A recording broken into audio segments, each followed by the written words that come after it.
Ladies and gentlemen, you are about to witness some scenes from the next attraction to play this theater.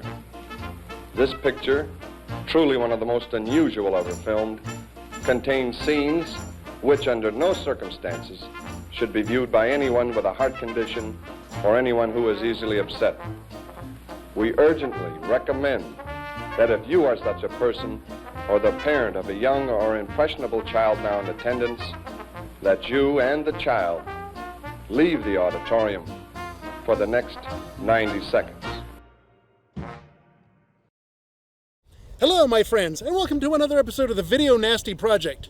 Tonight, I'm out here in the woods all alone. Actually, no, you're not out here alone. Thank you. Yes, I know. Thank you.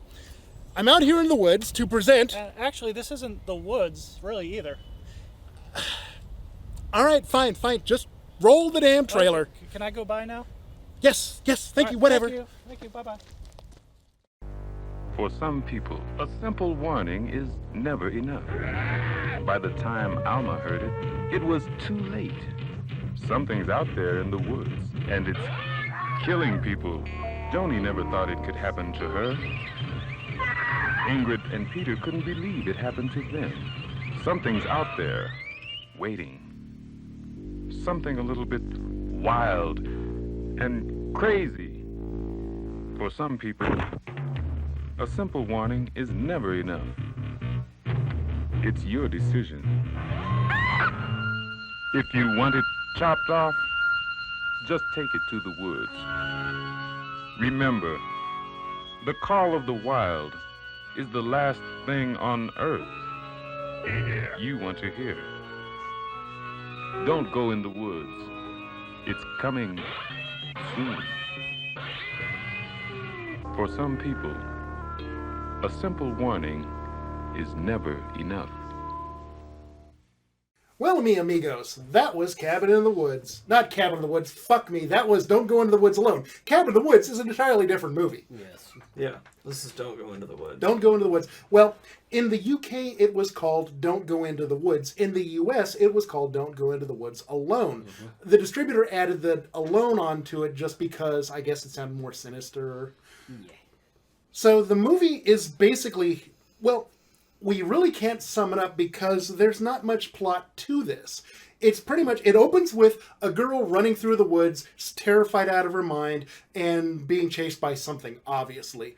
She falls into the river, there's this blood that probably from a previous stab wound that we didn't see, or the beastie, or she hit a rock, or the guy caught up to her and stabbed her, who the hell knows. Jump to our four campers who go wandering up into the woods, and they kibitz for a while, and the story consists of the campers wander through the woods, and there's a new person that's introduced, and then they die violently. They wander through the woods, violent death to somebody else, wander through the woods, violent death to somebody else, roll credits. And there's not much to it. Well, this is like one of those wrestling, the intro a new wrestler every 2 minutes until you got like 30 wrestlers, out there. This is kind of like that. They keep adding more kills into the pot, to stir it up. Yeah, it is kind of like Royal Rumble. Yeah. Yeah. It is the Royal Rumble of Woods killer soccer movies. So I'm afraid this is probably going to be a really super short review because there's just not a hell of a lot to talk. When we go watch Tenebrae, there's meat to it. We can dissect it and, the girl with the red shoes and what does that mean and all this. Here, it does exactly what it says on the tin. Mm-hmm. You have a bunch of people who aren't dead. You have a maniac. You have a bunch of people that are dead. End of the movie. And you've got some really creative deaths. That's something we can talk about here. We can talk about the creative deaths. But there are a lot of them. Also, another thing we can talk about is the absolutely gorgeous setting, and the cinematography is top rate. That's true. Yeah. Okay. Yeah, when you have no budget for a movie, and this, in fact, film has no budget for a movie... Zero. You are smart to go out into the woods because the woods give you a sense of, scale when you shoot big. It gives you, when you shoot it well, it serves your story very well. And they managed to do this serves the story very well. Oh, yeah. Also the fact that almost every time you do a landscape shot, there's this good creepy music to go along with it. And that helps establish the mood. It establishes a feel for the movie, which is really nice. Also, another thing that I really liked in the very very beginning, even before the girl gets killed in the river, you see discarded things lying around in the woods. Stuff that she was dropping as she was running? Yeah, that could have been her stuff. Mm-hmm. No explanation of where the stuff comes from, although I do think your explanation is right. Or all this stuff was from the previous campers. Because, okay, the sheriff gets, the deputy comes in and says, hey, has the sheriff seen the reports today? Implying that this has been going on for a while. Oh, yeah. There's enough people in the woods. So the movie says don't go into the woods alone. It is physically impossible to be alone in this movie because there's people all over the fucking place. Yeah. Oh, yeah. Every single general, except for hunting, every single general, widely accepted thing you can do in the woods is done by somebody in this movie. And there's even a guy in the wheelchair out doing something, How the hell did he get into the woods? Very slowly. He was on a road, though. He was on a road the entire time, and he's struggling to get up this country road. Apparently, he took several days. Apparently so. It's all he had was a canteen, and he's just, he's got a great view, he falls off of his wheelchair, and then some poor bastard cuts his head off. It's like, holy crap. Cripple crime. Oh, my God. So this has been going on for a while. So inevitably, there's going to be artifacts lying all over the woods because this guy is not very clean. No. No, he's not. They do a good build-up to the killer. Mm-hmm. You don't see him for half of the movie. And then finally you do see him, and he's this really intense mountain man-looking guy with these beads draped over his face and bushy beard. And camouflage paint all over his face and everything. And leather and furs. And he's got this big staff with artifacts hanging off it. They did a great job of making this guy just this skanky, freaky, scuzzy looking guy. You know what? The guy looks like he could have wandered off the set of The Hills Have Eyes. I mean, he totally fits in with Jupiter and his clan. He totally looks like that. Yeah. In fact, I don't know what the timing is, but I think his character, who's never named, by the way. Yeah, just Mountain Man or whatever. Maniac, whatever. He could have easily been inspired by that. I don't know what the dates are, but it seems likely. Oh, and something I have to mention: some of the costumes in this movie are so thoroughly, totally, and utterly, oh my God, gay. And then this is coming from me here. You mean Dale and his wife, who I swear to God look like they wandered off the set of a John Waters film. I mean, he's just he could have belonged. He could have been in Hairspray. And they had some of the greatest screams in this movie. Oh, they come did. From this couple. I mean, they obviously Dale is here to do some photography or whatever, and he'll go to any lengths to get a good picture. And his wife's like, "What, Dale? And he wanted to get away from her so badly. This is like. Oh my God, woman, leave me alone. I want to take photos, not listen to you. He just runs away, and the screams are just fantastically juicy. Oh my God. Oh, and the other thing that's wonderful about his death is after he dies, there's a couple horsing around in the waterfall where his body is his body lands 10 feet away, and water, then she didn't notice. Then she gets it, and nobody hears these screams while they're horsing around. In fact, this kind of feeds into this fantasy later that Peter has, where he's imagining himself, or maybe remembering, playing in the river, being on top of a giant rock, and playing with Joni and what's the other girl's name? Oh yeah, they're splashing the water. Yeah, and the killer is, it's just, I want to give it away, but it's just, he's not paying attention one damn bit. We are going to give that away because that is my hands down absolute favorite death of the movie. So when we get to let's do it now. So what was your favorite death of the movie? My favorite death in the movie was probably earlier on in the film. Like I said, Dale and his wife. I liked those two deaths. I think his wife being drugged off is the cherry on the top of the murder sundae. That is a fucking brilliant death. Yeah. Your death? I would also have to agree with that. Partly you got to pick another one. You already picked it. Man, but I loved those two dying, especially her because she was so annoying. All right, you think I'll spill. My favorite death is the fucking bear trap to the goddamn face. Yes. Kaboom! Oh my The god! fisherman. Oh, man. Right, the fisherman. That one, hands down, is the best death I've seen in a very long time. Oh, didn't that fisherman remind you of Richard Dreyfuss from Jaws? A little bit, I Yeah, suppose. but that was a good one. Okay, I'll have to go for the Yeah. sleeping bag deaths. That one was crazy intense. I mean, you think sleeping bag death is like, oh, that's Like just, Friday the like Friday the 13th 13th. Jason No. This was fucking intense. I mean, the poor guy's just like all close to me, like and you just like stab through and you just see the knife coming into the bag. So fucking. I mean, brutal. and he was separated and from he- his and he girlfriend. He was said- getting and it, he- against a tree. Oh my god. He hangs the girlfriend up in the tree while he goes and kills the boyfriend, and she's struggling in the bag. She's like, "What the hell's going on?" That's and then, planning. And then he goes and beats her with a stick. And then the same thing happens my to Joni later on after she fucks around with what's his name? With Craig. With Craig. I mean, they're setting up a trap to get some food, some kind of rodents or something like that, and so they do the old stick, in the trap thing, but this with a giant rock. It weighs probably 15 pounds. So what does Joni do after she tells Craig to get his hand under the rock? Oh yeah, boink. Yeah! And he goes ballistic. He chases after her. Rightfully so. She's screaming. They're playing around and everything. And then later on, he gets her. He gets her when she's in a sleeping bag. And hangs her up. Bag of bitch. Keeps calling her bag of bitch.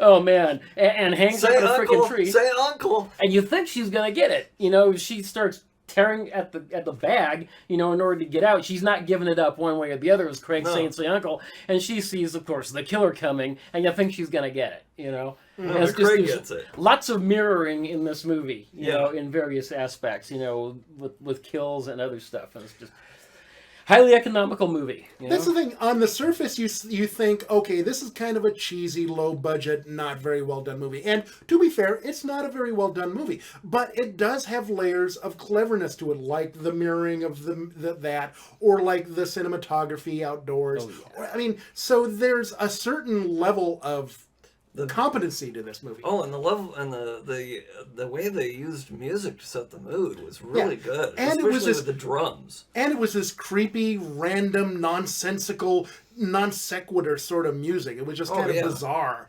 It wasn't traditional orchestration. It was like two guys banging on a pot. It's like a heartbeat kind of You thing. can tell they were motif. using real drums, Right? But it's basically like two guys playing instruments, and they're good at what they were doing, but it just was surprisingly well done for something that sounded completely slapdash. Yeah. Now, I will say one thing that kind of threw me off a little bit, it actually made me really uneasy, which fed into this movie perfectly, is when the crippled guy gets beheaded. It's daytime, broad daylight, then his head goes tumbling down this hill, and suddenly it's like pitch black.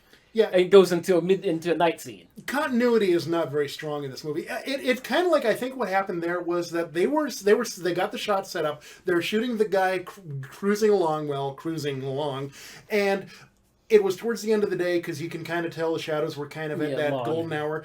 And Yeah, then they were long shadows. by the time they got set up in the other position, the light was gone. It's like, well, fuck it. What do? We can either go home or we shoot it in need the almost shot. dark. So they got the shot. And then the same thing, probably the other thing that kind of threw me off And it was does when get dark quick on the was when mountains, too. Ingrid has wandered off in order to search for Peter on her own, and it's pitch black and whatnot out, and then she gasps, and then it's daylight the next shot, which makes me think they might have cut something. That might in the editing process they might have just cut out a little bit of something. Or like when they when the shaggin' wagon gets rolled down the hill, when you see ugly Oh olive my oil God. in the shaggin' wagon, and it's pitch dark outside the windows. And then when they cut to the thing rolling down the hill, it's kind day of for nightish, or kind of Twilight-ish. twilight-ish. It's definitely not right before. And then that gets to the bottom and then blows up in fire, and it's back to pitch black. So continuity is not this movie's strong point. Oh my god, that poor guy was at the end of the... Oh he my got the freaking short God. straw when he picked out fiancés, I swear. Assuming that was in fact he was married. That may have just been his love palace on wheels, and he had the... And you got the Italian, girlfriend overnight. This is the kind of girlfriend you get overnight, for a trip. So, hey. Since we're kind of veering into the problems we had with the movie, there's a couple of things... Okay, there's many things wrong with the movie. There's a couple of things that kind of struck me out as rather significant problems. The first one is that... So for about the first hour of the movie, it is rock solid action. I mean, it's just kill, kill, kill, action, stuff happening, stuff always churning over. You get to the sheriff who goes up into the woods, and it throws the brakes on. With the search and rescue party. Yeah, that's the point where, you're getting to the end of the movie. You should be dialing up the climax, and it just kind of throws the brakes on and kind of screeches to a halt, and it kind of kills the momentum. They flipped him backwards. Yeah, they probably should have put that closer to the middle of the movie and then kind of isolated everybody. They had all these guys wandering around in the woods. That seems to me like more opportunity. A target-rich environment. Yeah, more kills. But they didn't utilize the kills, so they didn't... One thing I noticed that was a little bit of a glitch is the killer's absolutely amazing ability to get from point A to point B in record time. It's his home turf. He knows he knows the grounds. He can get from A to B because the redneck yokels are like, oh, we never go up into the woods. This guy, he's a fucking mountain man. He's all over the place. He knows everything. I mean, you can tell. I mean, he's got his cabin up not far from town. I mean, the amount of time it took them to get from town to where they had their base camp versus where they have the time it took from there to get from there to the cabin was probably a lot different. I mean, the sheriff went wandering off on his own and found the cabin relatively quickly, and he wasn't winded. Yeah. For the speaking of the mountain man, I would have liked to have gotten a little bit more fleshing out on him. Not necessarily a full backstory. I mean, we don't need that. But I mean, we get, Jason was a kid who drowned and now he's back for murder. Cropsy is, the caretaker who was accidentally son of a fighter and now he's back for murder. Why don't we have just one scene around the campfire? Because they do have a campfire scene. Why don't we have a quick legend about, the mountain man's been living out here for 150 years and... That ties into... I'm rewriting the movie here. So, the girl... Okay, so the painter who gets killed has her little girl with her. The mountain man grabs her, stuffs her in a box, and then schleps her around for the rest of the movie. The box tips over, the girl crawls out. At the very end, the mountain man's been killed, everybody's leaving, the girl's off and alone. She's got the axe, hitting the ground with the axe, implying strongly that, in fact, the cycle continues. Yeah. So, if they had done the mountain man has been out in the woods for 150 years legend, they could have strengthened that at the end with, hey, the cycle now continues. Now, my question is the mountain man a cannibal? Is he just killing them for sport and kicks? Is he a total psycho? Is he feral? Is he a sociopath? I mean, yeah, like you say, there's a lot of fleshing out that could have been done in, say, like a minute or less. Or, like 30 seconds. Yeah. Was he raised by wolves? I mean, he clearly has either taken over or built or had built that cabin that looked to be kind of basic. I kind of think he took it over. It might have been a family place. I mean, his family might be dead, and then he's just lived there his entire life and whatnot. He could have been a small kid that his family died somehow. And yeah, it could have been one of those, 40s era kind of, poor families like in the Appalachians and whatnot. Yeah. Like the Waltons. The Waltons, if they in fact went on a murderous rampage. Yeah. There's a movie I would pay to see. Little House on the... Another thing that I think they could have strengthened a little bit more if they'd had a few more scenes with the four main characters, the four hiker campers, having a few more scenes to strengthen the friendship connection between them. You know what they could have done? They could have stolen a page out of Friday the 13th and gone with, okay, one of them's the jock, one of them's the nerd, one of them's the slut, one of them's the final girl. they could have just thrown some generic archetypes. We didn't even get that. They just kind of... The only reason you could tell them apart is because one of them was wearing a blue shirt with a star in it, one of them had a baseball jersey, and there was the two guys. I mean, they did. Well, Peter to be was fair, wearing pink, and to be Craig fair, was they wearing... did. Well, they did have some basic attributes. I mean, Peter's slightly foreign. You know, he's out of his element. I mean, Craig had that little scarf for a while. And he's kind of the, you know, well, I don't want to be out here. He didn't want to be there. He didn't want to be out camping. And then the other three drug him out there. Yeah, and then he just kind of, you know, got his back up and left everybody. Said, "Fuck you guys, I'm out of here." You know, and he clearly, you know, has the survival skill instincts that everybody else lacked. You know, considering he's not a backwoods person, at least in that area. You know, and Mr. I'm a major camper. I mean, look what happened to him. Yeah. Oh, Craig got fucked. Craig proved to be to be only semi-competent. You know, he actually did show good sense when he was navigating, but everything else he did was complete nitwittery. Although, to be fair, I mean, he kind of, you know, fell into, you know, the trap of not necessarily believing his own hype, but not being totally aware of everything that he said about there could be a psycho in the woods killing people, and then he starts telling this you know, round the campfire tale about a fucking psycho. Have you not seen Friday the 13th? I mean, he's basically self-fulfilling prophecy man here, you know, and he got it. I mean, the guy gets it. Oh yeah, you know, big time. Oh, and I want to mention one thing that seemed to be kind of a subplot: the gayest looking city cop in the history of slasher movies who walks into the sheriff's department and says, "You know, this is city cop territory. We're taking over." Where the fuck did he go? It was nothing but the local yokels here. You know, the country guys that, you know, you would assume know something about, you know, the mountains. I thought the deputy was gay at very first, but then later it's like, nah. This guy with this blonde permed Jerry curl, the porn star mustache, got the bandolier strap and black, and he's just totally gay looking. To be fair, though, this movie was, you know, at the end of the 70s, the beginning of the early 80s. Jerry curls and porn stashes wasn't, in fact, rare. Of course, in the 80s. No. No, but it's just, you know, I thought that was going to go someplace. Like, it was a subplot. They were going to clash, like X-Files, you know, or we'll take over FBI. And they said, no, fuck you. You know, that never happened. You know, it kind of just left. I was like, oh, man, that was a missed opportunity. Yeah. You know? And the birder, his outfit was so terrible and stereotypical. He had a bow tie. Bow ties are cool. And besides that, it was the early 80s, late 70s. I mean, you know, maybe that's how they dressed back then. I mean, people kind of have changed styles, you know? Things evolve. Yeah, they don't look like total dweebs now. It's just we look like half dweebs most of the time now. So one of the other things that I thought was really well done about the movie was kind of dovetailing back to how they use the landscape very well.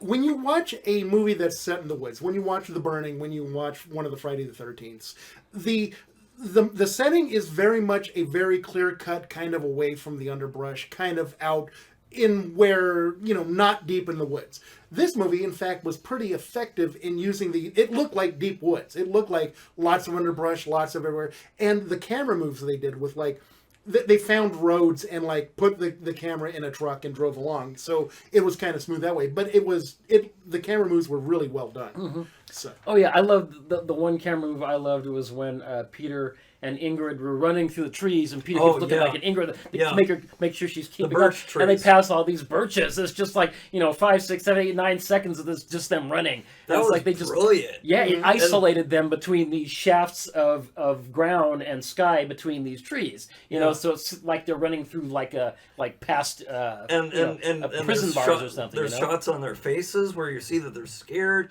and shots interspersed with shots of them running. And the lighting for that sequence was really, really good.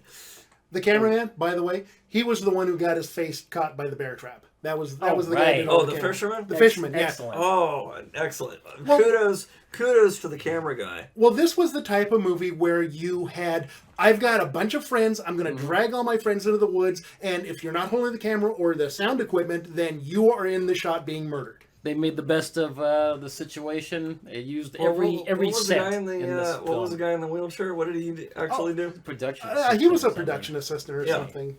Kill the PA. Yeah. Mm-hmm. Yeah. I mean, clearly every cent they had was up on the screen there. You know, well spent. well paced and well used. I think. So go make your own damn movie, because if these guys can do it and be infamous, you can too. Oh my Damn God. straight. I mean, this movie definitely It's is like worthy. Yeah, this is something I think Lloyd Kaufman would grab up. Yeah. It pretty much lives up to the ethos of anybody can make a movie. Mm-hmm. Do we like it? Do we dig it? All right. Well, that was short. I full-heartedly approved of it. Yes. I heard some bad reviews from some other people. They might not have been a fan of the genre. Yeah. Well, and to be fair, the movie is going to be very decisive. You're either going to embrace the hell out of it like we have, or you're going to say this is absolutely fucking garbage. So I can see somebody saying this is absolutely fucking garbage, even though it's a perfect slasher flick. It very definitely grew on me from actually the very opening, and I greatly enjoyed it.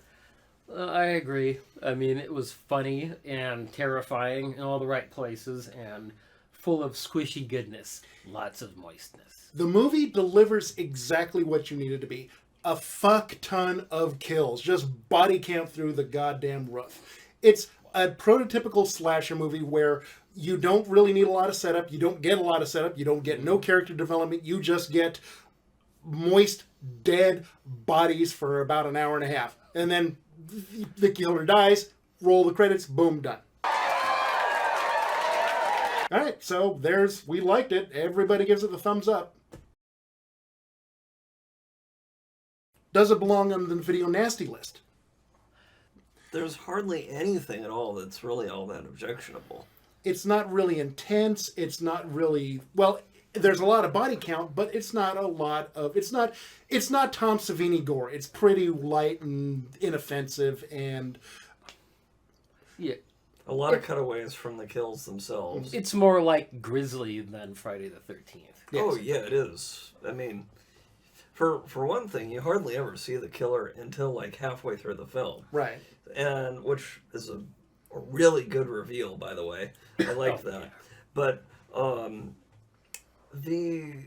there's only one kill that's really all that drawn out and dramatic and intense. Yeah, the girl in the cabin. Yeah. And that's most of the way to the end. Yeah. So really, aside from the intensity of the girl in the cabin, the rest of it's kind of pretty light and inoffensive and harmless. So nope. Okay, we're gonna rule this one as case dismissed. Gotta go. No cones. Here's a refreshment, icy cold and superbly delicious. So get one now. We've got them in your favorite flavor. And there we go. That was Don't Go Into the Woods Alone. Thank you for joining us, and be sure to hit the subscribe button that'll be showing up here in a few seconds. And be sure to join us again next week when we get another video off the shelf that's 100 miles that way, because I'm all alone in the woods. Are you still here? Bye.